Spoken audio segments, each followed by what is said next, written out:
गोविंद जब तुम्हारे सामने खड़ा होता है तो उसे गुरु बोलते हैं। निराकार है तो गोविंद, साकार है तो गुरु।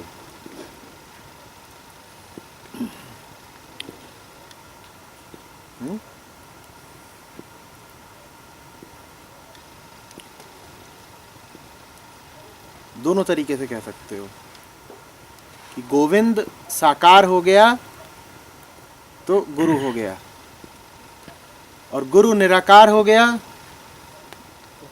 तो गोविंद हो गया।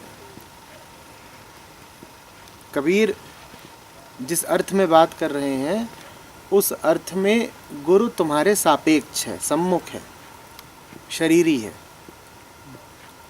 और गोविंद निराकार है, निर्गुण है, अशरीरी है।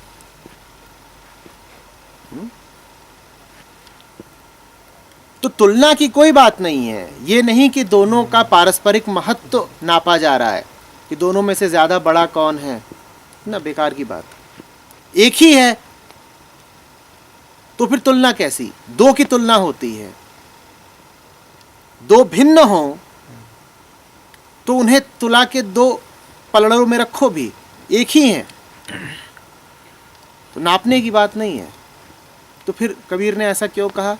कबीर ने तुम्हें समझाया कि चूंकि तुम साकार से तादाद में रखते हो, इसीलिए तुम्हारे काम साकार आएगा, उपयोगिता साकार की है। ऐसा नहीं कि साकार निराकार से श्रेष्ठ है। बात श्रेष्ठता की नहीं है, बात उपयोगिता की है।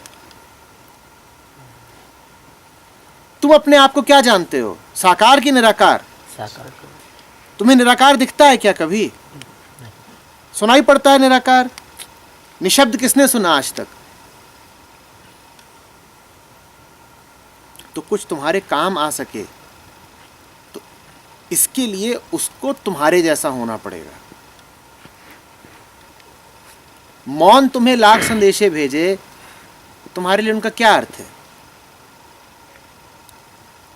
अदृश्य तुम्हें लाख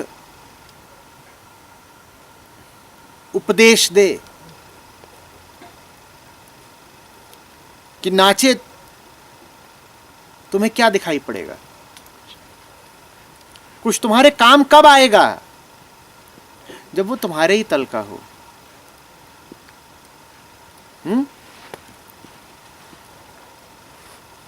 अब ये बात तुम्हारे लिए उपयोगी है, लेकिन इसी बात का तुम दुरुपयोग करके गोविंद की ही खिल्ली उड़ा देते हो।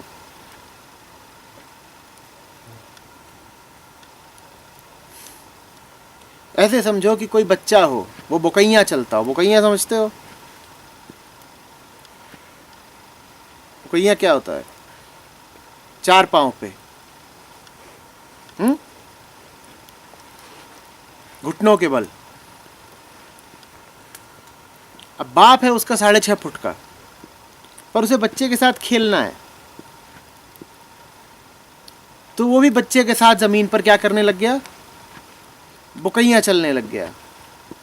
अब वो बच्चे के लिए उपयोगी है, क्योंकि बच्चा तो ये भी ना कर पाता कि 6.5 फुट तक गर्दन उठा के देख पाता। बच्चे के लिए तो अब बाप उपयोग का हो गया। लेकिन संभव है कि बच्चा दुर्बुद्धि हो अधिकांश मानवता की तरह, तो बोले ये कोई परमात्मा है, ये तो हमारे ही जैसा है।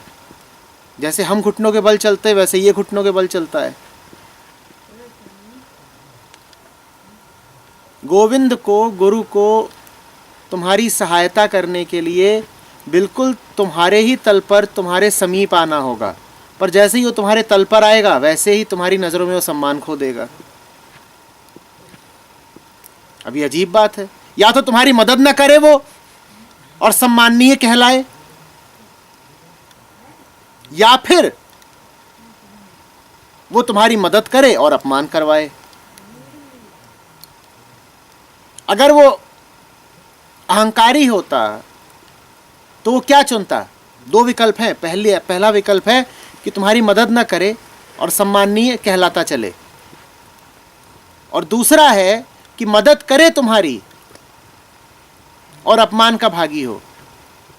अगर वो अहंकारी हो, अगर उसमें भी मानवीय क्षुद्रता हो, तो कौन सा विकल्प चुनेगा? पहला वाला।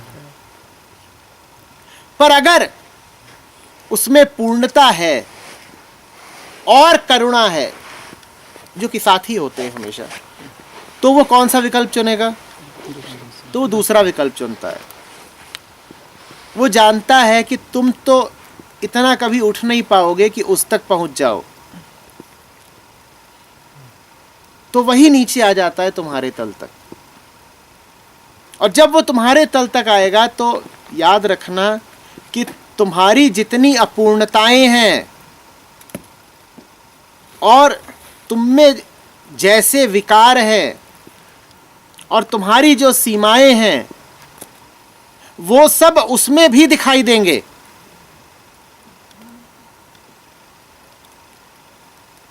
अवतारों को रोते नहीं देखा, अवतारों को भूल करते नहीं देखा। स्वर्ण मृग आता है और राम को खींच ले जाता है। अब अगर राम विष्णु का अवतार है तो उन्हें इतनी सी बात ना पता चली कि ये तो धोखे का हिरण है, वो खींचे चले गए। हाँ, क्योंकि वो अब जमीन पर उतरे हैं, और जो जमीन पर उतरा है उसे जमीनी हरकत भी करनी पड़ेगी। या तो वो रहे आते 7वें आसमान पर, अदृश्य अपरंपार परमात्मा होकर, पर यदि राम है तो फिर पत्नी भी करनी पड़ेगी, और पत्नी की मांगों की भी किसी साधारण पति की तरह पूर्ति करनी पड़ेगी। धोखा खाना पड़ेगा, और धोखा खा के दर दर की ठोकर भी खानी पड़ेगी। जाकर पूछ रहे हैं, तुम देखी सीता मृग नयनी। ये परमात्मा है जिन्हें पता नहीं कुछ। हे खगमृग हे मधुकर श्रेणी, तुम देखी सीता मृग नयनी। और वो पलट के कहे कि क्यों भाई, तुम तो कण कण में व्याप्त हो, तुम खुद नहीं देख पाते, तुम तो राम हो। नहीं, राम को भी काल देश स्थिति के अनुसार ही व्यवहार करना होगा। यदि जन्म ले लिया तो, जन्म न लिया तो ठीक है, फिर तो रहो क्षीर सागर में शेषनाग की छाया तले, धरती पर काहे उतरे। बात समझ में आ रही है? अब ये कबीर है, अब ये अंतर है कबीर में और आम मन में। आम मन ठीक इसीलिए गुरु का अपमान करता है क्योंकि गुरु में बहुत सारे तुम्हें वो गुण नजर आते हैं जो तुम में हैं। तुम कहते हो ये गुरु हैं, इन्हें तो हमारी ही तरह राग द्वेष होता है, सुख दुख होता है।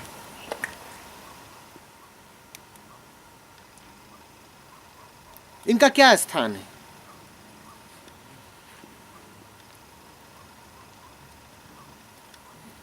तुम चूंकि अपने आप को लेकर हीनता से ग्रस्त हो, तो इसीलिए जब गुरु को अपने तल पर पाते हो तो गुरु को भी हीन ही जान लेते हो। कबीर का मन तुमसे बिल्कुल उल्टा चल रहा है। वो कह रहे हैं कि ये बड़ी करुणा है ऊपर वाले की कि वो हमारी खातिर हमसा ही विकार युक्त होके हमारे सामने आ गया। ये बड़ी अनुकंपा है असीम की कि हम जैसे सीमितों की खातिर वो भी सीमित होकर आ गया।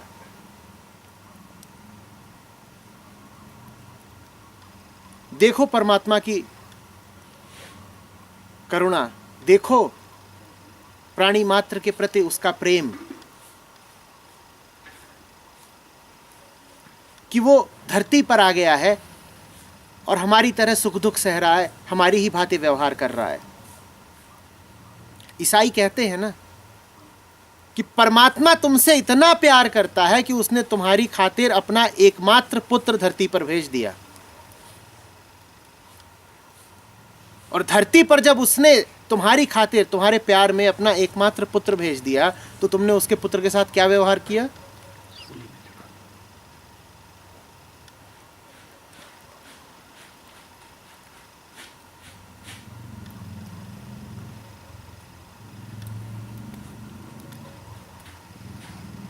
समझ में आ रही है बात?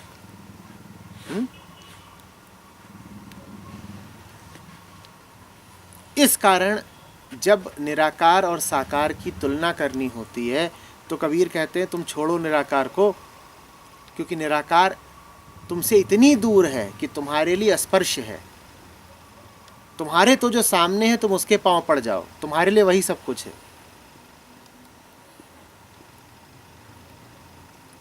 दूर की बातें हटाओ, तुम उस दूर से तुम्हारा कोई लेना देना नहीं।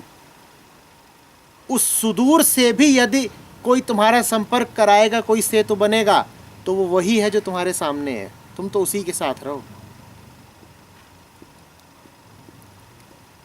परमात्मा को भूल गए, कोई खोट नहीं कर दी। गुरु को भूल गए तो कुछ बचेगा नहीं।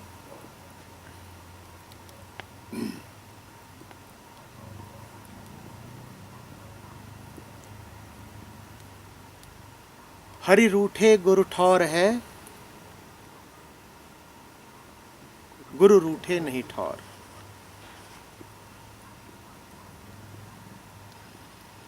कबीरा ते नर अंध है, गुरु को कहते और।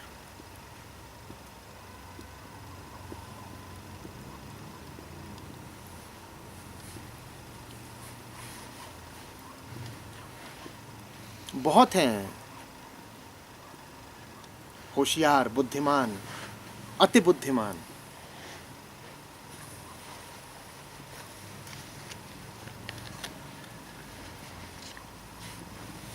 उनकी हालत कुछ ऐसी है कि जैसे कोई समुद्र में डूबता हो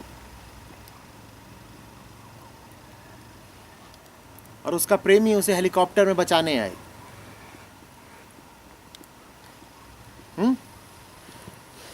और वहां से सीढ़ी नीचे फेंके कि पकड़, मैं खींचता हूं तुझे। और ये डूबते हुए महाशय उसे गाली दें,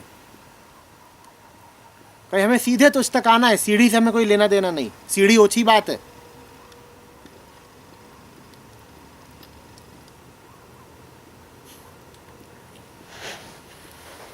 जो बैठा है ऊपर सीढ़ी को, उसी का विस्तार जानो। उसी ने हाथ नीचे को बढ़ाया है तुम्हारी ओर, उसका हाथ सीढ़ी बनकर आ गया है। गोविंद का हाथ तुम तक गुरु बन के आ गया है। सीढ़ी की उपेक्षा करके अगर तुम सीधे आसमान तक पहुंचना चाहोगे तो मूर्ख हो।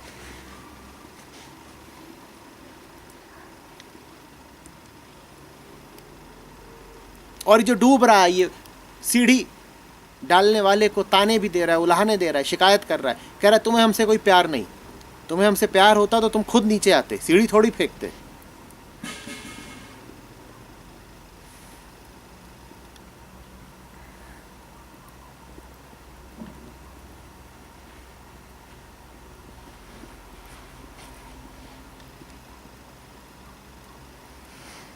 परमात्मा तुमसे प्रेम करता है, इसलिए तुम्हें देता है गुरु।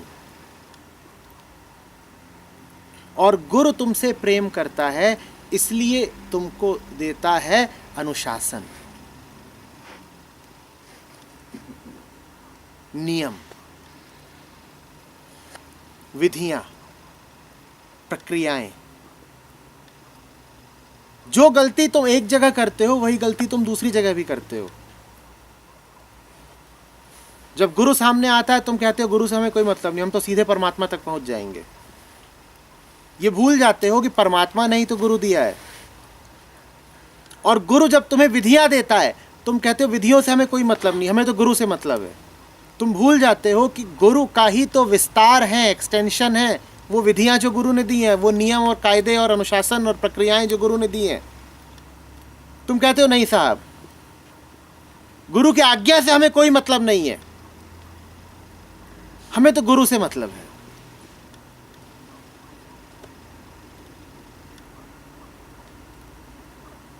गुरु के आदेशों से हमें मतलब नहीं, गुरु की सीख से हमें मतलब नहीं।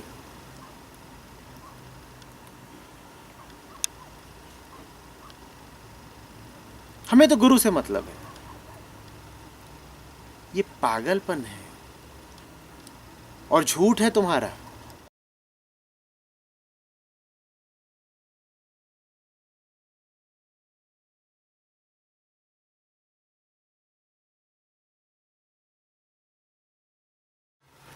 ताकि तुम जान सको कि परमात्मा हर जगह है। परमात्मा होगा हर जगह, तुम्हारे लिए थोड़ी है हर जगह।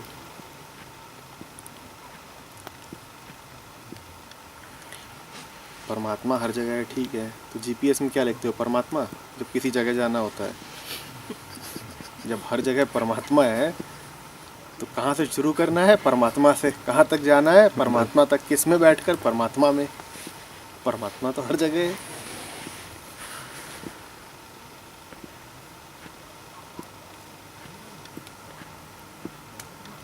तुम्हारे लिए हर जगह है परमात्मा। तुम जीव हो। जीव वो जो जगह और जगह में भेद करता हो, जिसको कहीं कुछ दिखता हो, कहीं कुछ दिखता हो, जो अंतरों में, रूपों में, रंगों में, आकारों में, तमाम तरह की संख्याओं में, विभाजनों में जीता हो, वो जीव है। और तुम जीवाभिमानी हो। तुम्हारी पूरी पहचान जीव भाव पर केंद्रित है। तो कहा होगा किसी ने कि परमात्मा हर जगह है, ऐसा तुम्हारा बोध है क्या?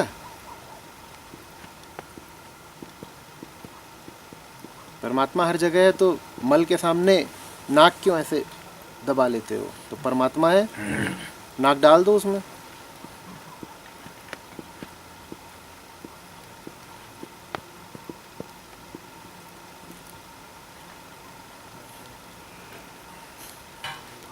जरा पढ़ी सुनी बातों को अपने जीवन की कसौटी पर भी तो कसा करो। परमात्मा हर जगह है तो बिस्तर पर ही क्यों सोने जाते हो? खंभे पर बैठकर सो जाओ। खंभा थोड़ी परमात्मा है।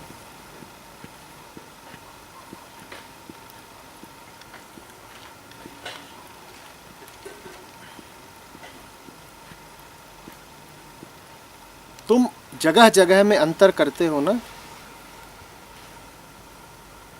तो उन्हीं अंतरों में एक अंतर ये भी जानो कि कुछ जगहें ऐसी होती हैं जहाँ परमात्मा के कूटस्थ होने का, सर्वत्र होने का, अंतर्यामी होने का बोध होता है। उन जगहों पर बैठते हैं, उसको सत्संग कहते हैं। कुछ जगहें ऐसी होती हैं जो तुम्हें बताएंगी कि सब कुछ अलग अलग ही है, मात्र वर्ग हैं, सीमाएं हैं, रेखाएं हैं, विभाजन है। और कुछ जगहें ऐसी होती हैं जहां तुम्हें समस्त विभाजनों के बीच जो एक रस है, एक लय है, एक तार है, एकत्व है, अद्वैत है, उसका ज़रा स्वाद मिलता है। उन जगहों पर बैठा जाता है, उन जगहों की संगत करते हैं। उसको क्या बोलते हैं? सुसंगति। उन जगहों पर नहीं बैठोगे तो कहाँ से जानोगे कि परमात्मा हर जगह है? बच्चा पैदा होता है, उसमें भी ये भाव नहीं होता कि सब जगहें एक सी हैं, कि होता है? न सब जगहें उसके लिए एक सी हैं, न सब व्यक्ति एक से हैं, न सब पदार्थ एक से हैं। तो तुम तो जीव पैदा हुए हो। तुम्हें किसने ये हक दे दिया कि कहो कि सब कुछ एक समान, एक रूप, एक रस है? जीव तो वो जो भेद करे। प्रथम भेद तो यही है कि तुम पैदा हो गए। पैदा हुए यानी कि पैदा होने से पहले के क्षण में और पैदा होने के बाद में के क्षण में अंतर है। हो गया ना भेद शुरू? तुम कहते हो मैं नहीं था, अब मैं हूं, भेद शुरू हो गया ना। भेद माने अंतर। तो जीव किस अधिकार के साथ कह रहा है कि सब कुछ एक है?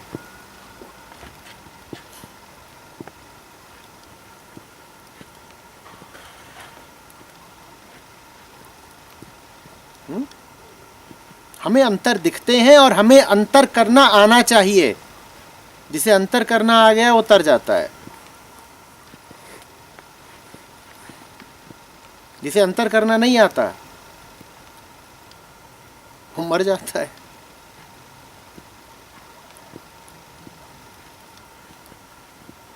जानो कि तुम्हारे लिए क्या सही है क्या गलत, जानो कि क्या नश्वर है क्या अमर, जानो कि कहाँ होना है और कहाँ होने से बचना है, जानो कि किसका समर्थन करना है और किसका शमन दमन।